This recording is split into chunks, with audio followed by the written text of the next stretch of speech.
Hi, my name is Gray Wood. I'm a junior here at the university with a double major in history and classics, and I'd like to share with you my research with Dr. Kelly Shannon Henderson of the Modern Languages and Classics Department about the usage of posthumous titles for deified Roman emperors in both literary and epigraphic sources.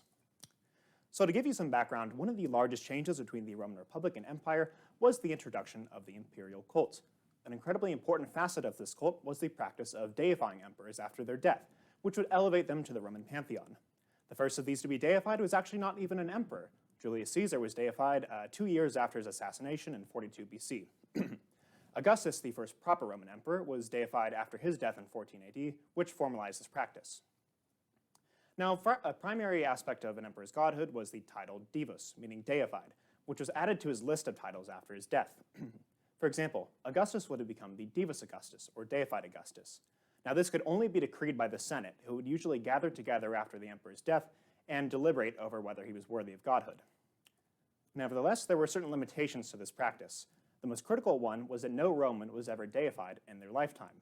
These deifications were an entirely posthumous practice, and only the Senate could do them. So no Roman was supposed to give a man the title divus unless he was given that by the Senate. So you would expect the Senate to carry on to Roman writing, where if an author was talking about a dead emperor's lifetime deeds, they wouldn't use the title divus for him then. Nevertheless, we do actually see this in Roman literature.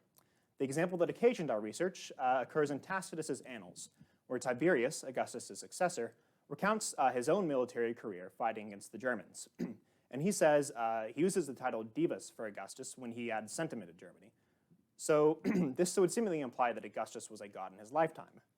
Now that brings up a few questions. When Tacitus wrote this, was he just putting words in Tiberius' mouth, or was he trying to say, or was Tiberius himself actually giving Augustus like a respectful title? Now, in either case, the posthumous usage begs the question of whether other Roman authors did this, and if they did, were they using it as a belief in the emperor's lifetime divinity, or were they just giving him a respectful title? Our research intends to examine both instances in Roman literature and epigraphy and to find trends in divus usage, such as how it deviates over time and whether it reflects changes in the imperial cult. Now, our strategy for answering these questions and my personal role in the project is to create a set of databases for both Latin literature and epigraphy containing every recorded usage of the word divus from the 3rd century BC to the 3rd century AD. To do this, we rely on a number of databases for both fields performing queries for divus and its grammatical forms. When I find these instances, I record them in a metadata sheet in Excel. The online databases we used for the literary worksheet were the Packard Humanities Institute Latin Text Repository, which you can see here, and the Brepolis Library of Latin Texts. Together, these databases had over 1,000 instances each. The ones we use for the epigraphic spreadsheet are the epigraphic database Klaus-Slaby, the epigraphic database Heidelberg, and the epigraphic database Roma. Now, Klaus-Slaby, which you can see here, is the largest of any online epigraphic database, and we use it as our primary search engine, and we supplement data about each inscription with information from the 2 smaller, more specialized databases. Now, as I mentioned in the previous slide, we've separated our work into 2 fields and worked upon them separately. Over the course of the past year, we completed the literary spreadsheet and compiled nearly every instance. So the authors we went from had over 71 of them, and they wrote works such as histories, philosophical treatises, and even plays. Of these, we compiled 1,088 instances, 389 of which pertain to posthumous deification. Here's a quick example to show you what a few of these look like. So in this example from Horace's Odes, written in 23 BC, during Augustus's lifetime, Horace claims that once Augustus has conquered Rome's furthest enemies, he will become a divus. Now, this would be a deviant usage of divus because Horace here is both ignoring the role of the Senate and the posthumous requirement for deification. And he says that Augustus, in his lifetime, can become a god through his own deeds. So that's been our work for the past 2 semesters. The current stage of our research concerns epigraphy, or the study of archaeological inscriptions in the Roman world in both public and private contexts. These inscriptions take a variety of forms and tell us a different sort of information than a Roman author might.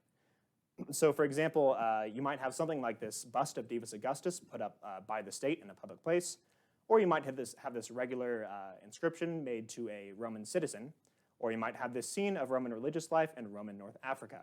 So any person in the Roman Empire, from both the highest emperor to the lowliest slave, was capable of putting up an inscription of a different type. So when we record these instances, we take 2 sets of data, an objective set and a subjective set. The objective set here records the variety of details about each inscription. The red section simply records what publication or online database we found the instance in. The green section pertains to where the inscription was found, along with what Roman province that would correspond with. And the blue section includes the physical parts of each inscription. So for example, when it was made, what it was made out of, and what sort of object the inscription was found on. And remember that when we record the date, the Romans often they didn't tell us what date they made an inscription. So we usually have to infer this from the content of the inscription and the style of writing. Now here's a subjective set where we do our interpretation. The first column here records what figure the inscription is talking about, and the subject alive and relevant sections are different angles at answering a similar question. Was the subject alive, or was the subject deified at the point they're mentioned, and is this relevant to posthumous deification? Now the final column, restored, requires a special attention on our part. So for certain fragmentary inscriptions like this one, an epigrapher may decide to restore words based on the specifications of the fragment itself. Now since Roman inscriptions are incredibly formulaic, you would expect these are actually very educated guesses of what was actually on there. But still, we like to record that the inscription has been partially restored and wonder why the epigrapher chose to restore those words. So now that you have an idea of what the project is, it's time to talk about what we found. Over the course of the past summer and academic semester, we have recorded 560 instances in our database, 154 of which are relevant to posthumous deification. Our search still isn't finished, and we still have over 1,000 left to complete. Now, since the research is ongoing, we can't yet draw conclusions about the whole corpus of epigraphy. But we have been finding that there are a number of very relevant inscriptions from a variety of times and places in the Roman Empire. Here's a few examples of what we've been finding. The first here comes from an architectural member recording the construction of an aqueduct in Athens. The project was finished by the emperor Antoninus Pius, but he also records that his own father, the Divus Hadrianus, began it. So here we have an official inscription made by the state that calls something that the Emperor Hadrian did during his lifetime, but uses his deified title. The second is a large bronze law tablet found in the city of Lyon, France, from an unknown date. This actually records a speech of the Emperor Claudius himself. In these snippets, he talks about the deeds of Divus Augustus, his maternal uncle, and the fact that his own ancestors fought against Julius Caesar in the Roman Civil War, and he uses Divus Iulius. Now, this inscription is particularly important to us because it's an emperor speaking, and the official nature of the text and the fact that it comes from an emperor resembles what we found in Tacitus's Annals, where Tiberius was referring to Augustus as Divus for something he did in his lifetime. So clearly, in the epigraphic context, Roman emperors are also comfortable with that usage. So now that I've given you an idea of what the project is, it's time to tell you about what difficulties have complicated our research, how we've addressed those, and what our future plans are. One of the major problems we've had right now is that the sheer amount of instances that we have to shift through. Although most grammatical forms of Divus have only 200 to 300 instances each, the genitive singular and dative singular forms both have over 3,000 each. Now, after doing searches through these forms, we found out that most of these are actually generally irrelevant filiations, meaning the son of a divus or something. So to address this problem, we've done a proximity exclusion of the term filius and the beginning fil next to divus, which has reduced these to a much more manageable 700 instances per word. Furthermore, epigraphy is an inherently fragmentary field of classical study. So many inscriptions have been damaged or lost, and like that bronze law tablet you just saw before, that's extremely helpful, but also extremely rare. And for each of those, you're more likely to have 1,000 of these little marble fragments with barely 5 letters on them. This is simply something that you have to consider when you make conclusions about epigraphic trends. As for future plans, in the coming semester, I intend to continue and eventually complete the epigraphic database. And after that, we will begin a comprehensive analysis of both the epigraphic and literary database side by side, and then hope to publish our findings in a scholarly classical journal. With that, I'd like to thank Dr. Shannon Henderson for giving me this opportunity to work with her, and I'd like to open the floor to questions.